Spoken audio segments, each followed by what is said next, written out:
mistook her for a Swan. Emergency broadcasting system. Welcome, fellow shut-ins. Good to see you.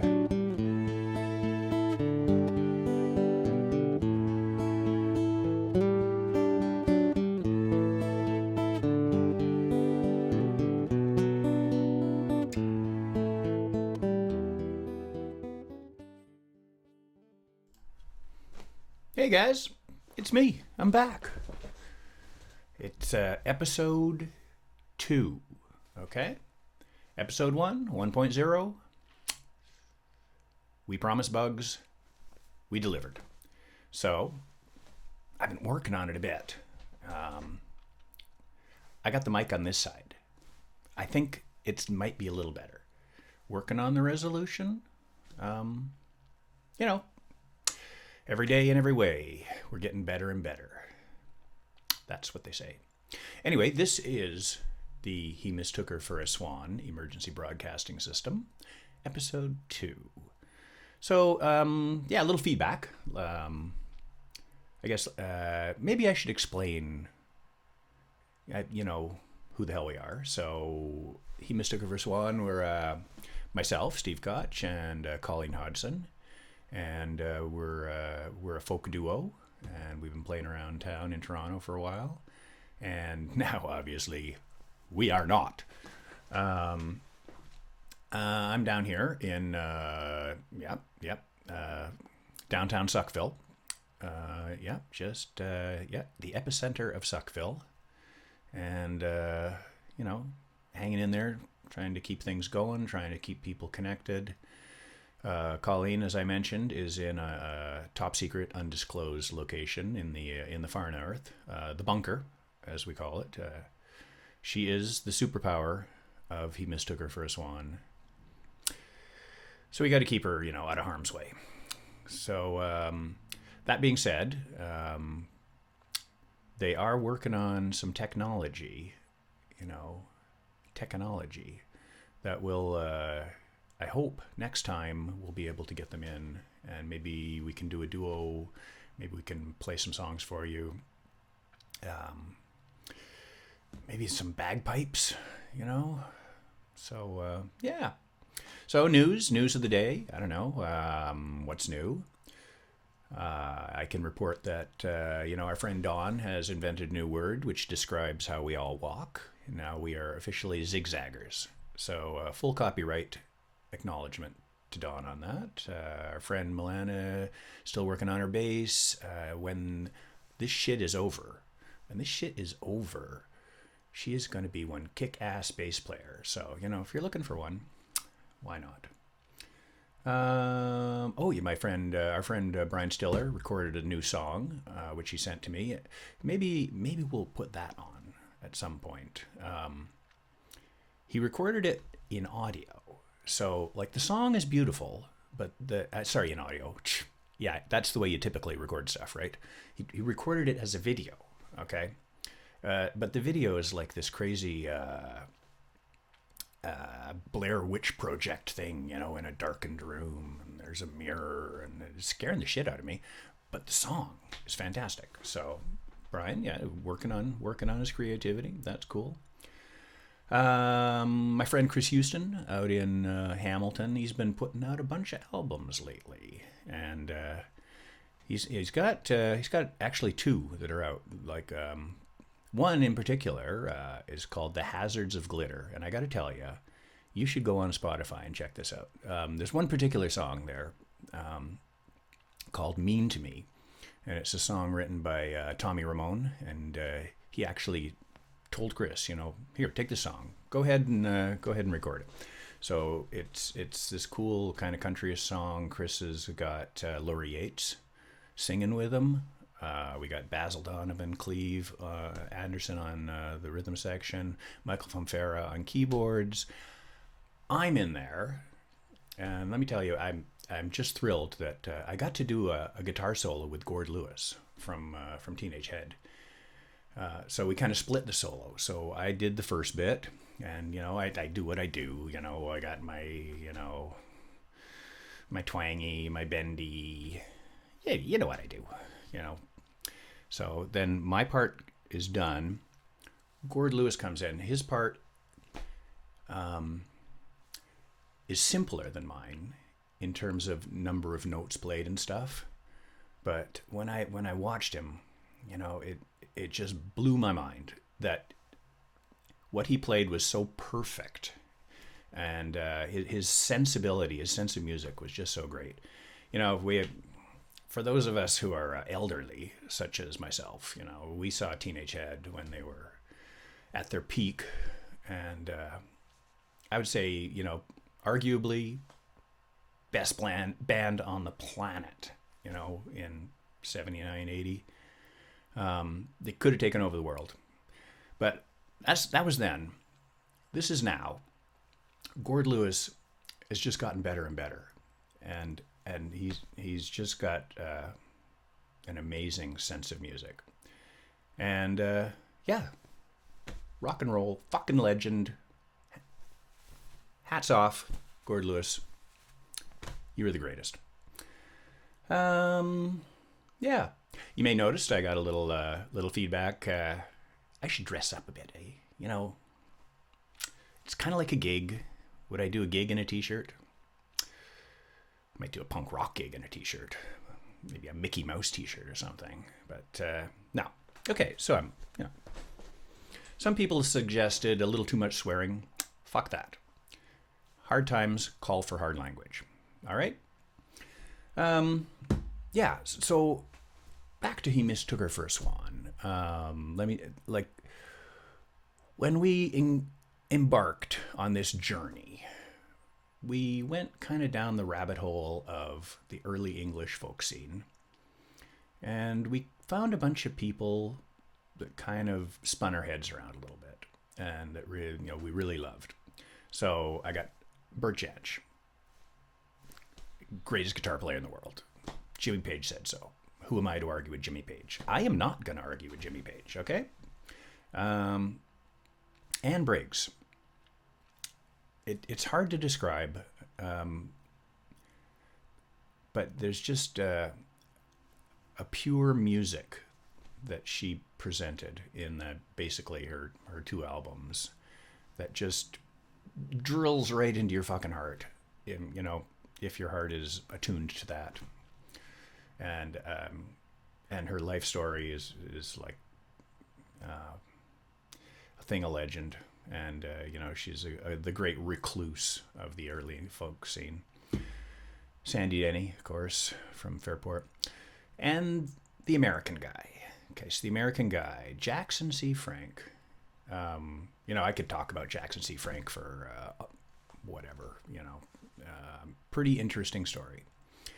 But let's just say Jackson C. Frank was a very important part of the early English folk scene.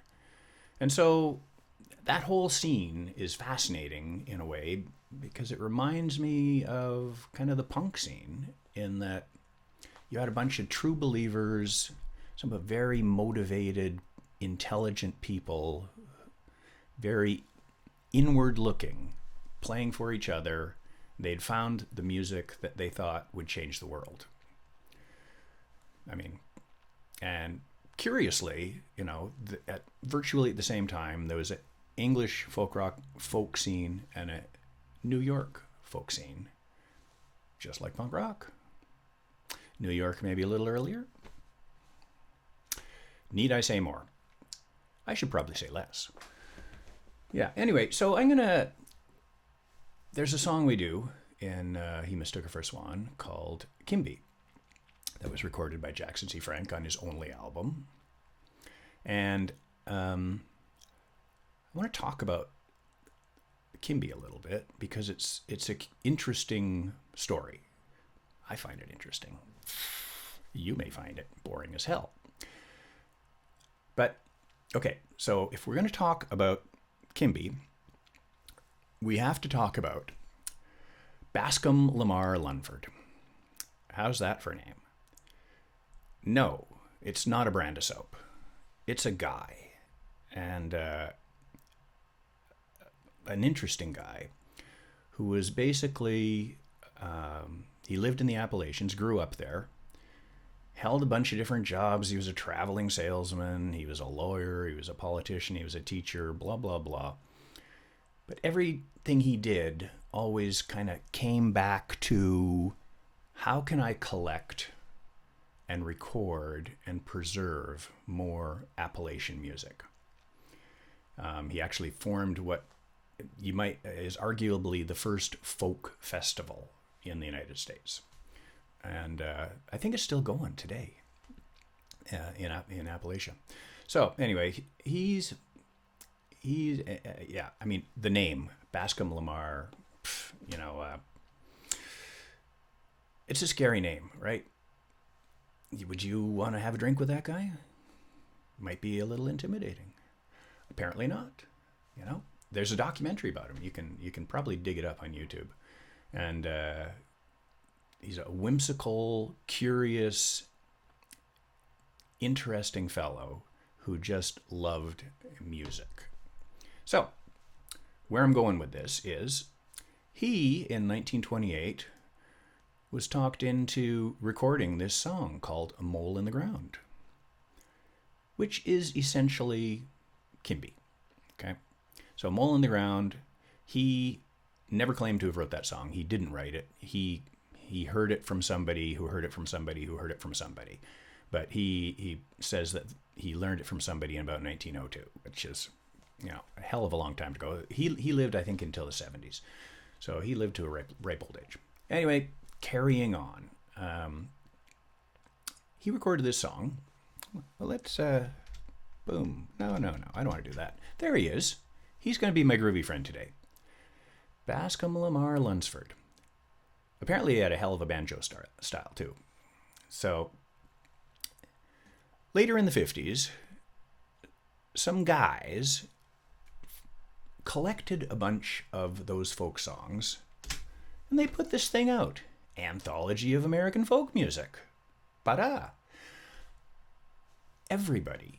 Actually, there were 3 albums of it. They all had different colors, but kind of the same cover. So, and this, everybody who was a folkie owned these albums. Like, so Dave Van Ronk, who, a major folk guy in the New York scene, says everybody knew every single word of every song, even the ones they hated. Okay? So, there you go. Mole in the Ground was on this. So, this traditional song, Mole in the Ground, everybody knew. But it was weird because everybody just picked it apart. Nobody took the whole song. It's like you go into the grocery store. I need milk. I'll take some green peppers, but no squash. No, don't want that. So, Jackson C. Frank. See how I'm doing this? I'm a fucking genius, eh? I crack myself up. He took the song, Mole in the Ground. The lyrics in Mole in the Ground, the person's name is Kimbie. And he thought, nah, I'm going to make it Kimbie. And the lyrics in the song say that they were off around the bend or something like that. And he says, no, we're going to say in the state pen, which actually there's some apparently accuracy to that. They were probably talking about somebody in jail. On the other hand, Bob Dylan also heard this song. He didn't take any of those words, but there's another set of lyrics. I don't know if you can read this shit. Bob Dylan said, he saw these other lyrics about the railroad man, and you don't like the railroad man, and he's going to kill you and drink your blood like wine. Stuck in Memphis. Yeah, there you go. So Dylan took a verse out of this and left the rest. Jackson C. Frank took a verse of this and didn't touch the Dylan verse.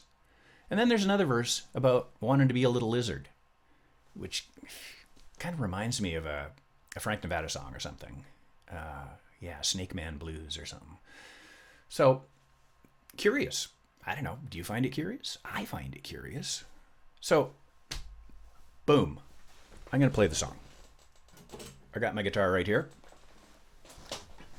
I'm going to see if I can do it. Okay, so it's a song we do. Broke my nail the other day.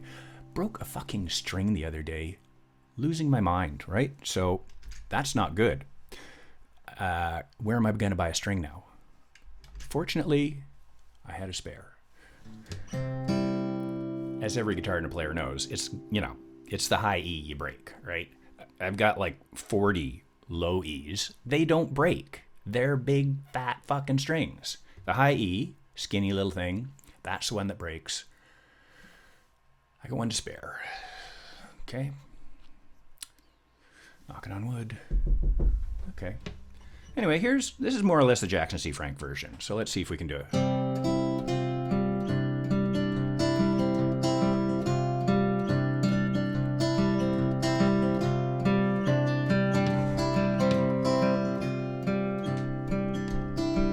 Kimbie wants a $9 shawl. Kimbie wants a $9 shawl. She wants a $9 shawl, and I need a Mackinac. Baby, where you been so long?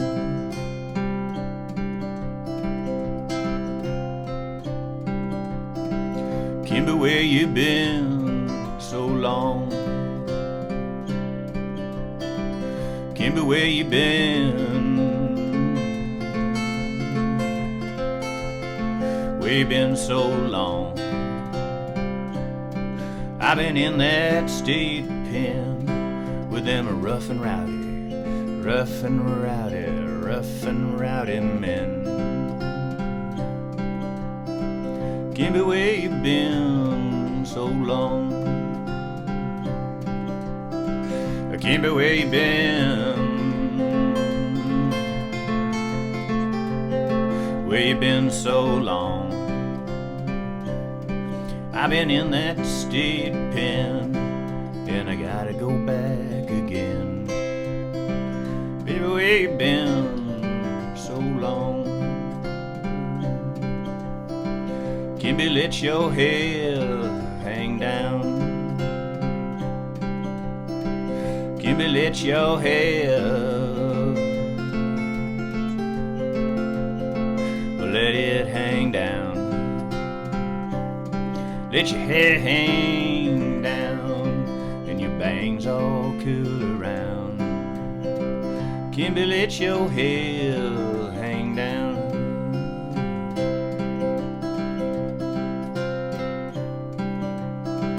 Kimbie, let your hair, let it hang down. Let your hair hang down, and in the morning, I'll be gone. Kimbie, let your hair hang down.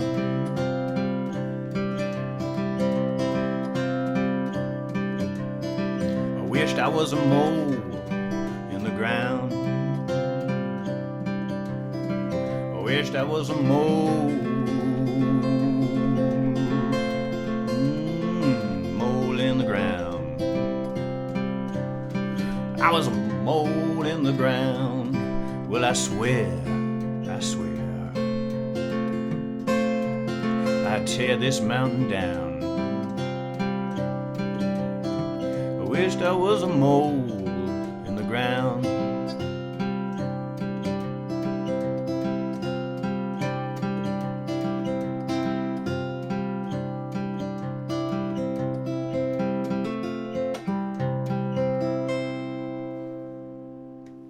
Mole in the ground, Kimbie.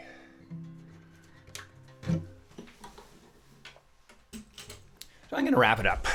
I guess I'm going to wrap it up pretty soon. We don't really, I've been working on, I want to get some of our groovy friends in here. Can I do that? There you go. I should have like a sound effect when that happens, like a little bell or something, right? Next time. Every day in every way. I'm getting smarter and smarter with this shit. Anyway, so I've been talking to Frank Nevada, and he's keen, but he is technologically challenged, but we're going to overcome that. Colleen and Greer, basically Colleen, the other half of He Mistook Her for Swan. Greer, the third, he's the Brian Epstein, of the HMHFAS, or the Bobby Keys. He's in. Got to get those guys in. I know Greer's working on some upgrading his technology so we can make that happen. Other people, hey, you want to be in? Send me an email, Anyway, send us an email. Let us know what you're doing. How are you doing? How you keeping sane? Are you out there banging pots at 7:30 every night? They're doing it on my street. I'll tell you something that's cool. Our neighbors, they got 2 little kids, and they're out there banging the pots. And when they're done banging the pots, they play Somewhere Over the Rainbow, loud, out to the street. So,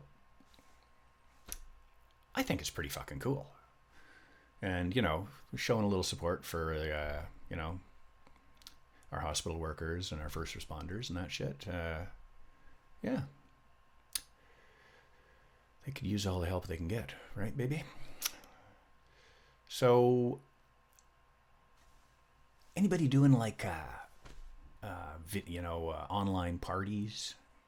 I hear there's some Zoom cocktail parties. I know there's a little Skype dance party. Little Skypey dance party, and we're in on that. So, I'm going to send you out with a party song. This is Boneheads version 1.0. I'm not even in it. So this is Nevada. This is Reno Jack. This is Rennie Furchura on bass, playing jazzy ass bass. Stand up, of course he does. That's what he does. Echo Pete on drums. I think it's Glenn Bidmar on guitar. You can correct me if I'm wrong. I don't care. What are you gonna do? Come over here and beat me up? Not gonna happen, is it? I can say any kind of shit I want, but I think that's the case. And this is such a fun song, and you should turn it up loud, and make it your anthem. So this has been episode 2. I don't know how long I've gone. I've probably gone too long. Oh fuck! I'm gonna try and keep these around 10 minutes so I don't try your patience. So here we go. Boneheads version 1.0. There's a party going on. See you guys. Send me an email. Let me know what's going on. Any requests? Anybody want to be a groovy friend? Let me know. See ya.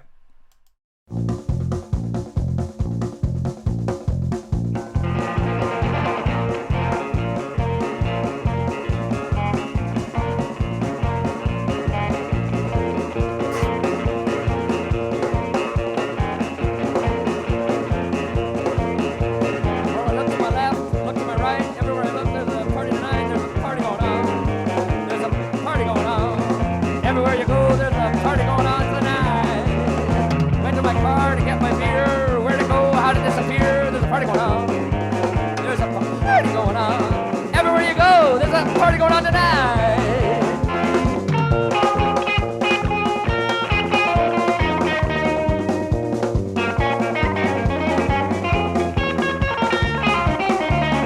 Phoned up my girl, said, how you doing? She said, why don't you go to the movie? There's a party going on. There's a party going on. Everywhere you go, there's a party going on tonight.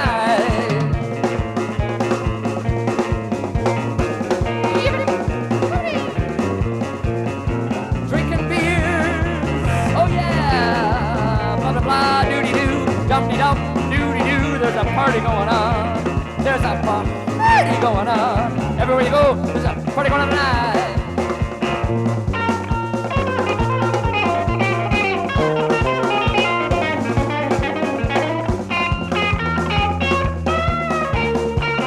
I wish that I were a little fish, a pickerel or a rock bass. There's a party going on. There's a party going on. Everywhere you go, there's a party going on tonight. Woo!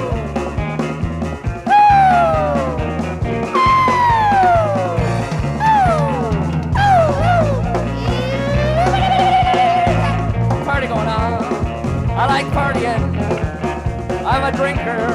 I drink fully. I'll just keep drinking, smoking reefers, talking to chicks, hanging out, putting one arm like sort of up, like on the fridge, and just like standing there, and you look down and you're talking to your friends, and you go, I'm getting a bit of a thought, I'm drinking too much beer, and they go, do you want another beer? Because there's a party going on. What's going on?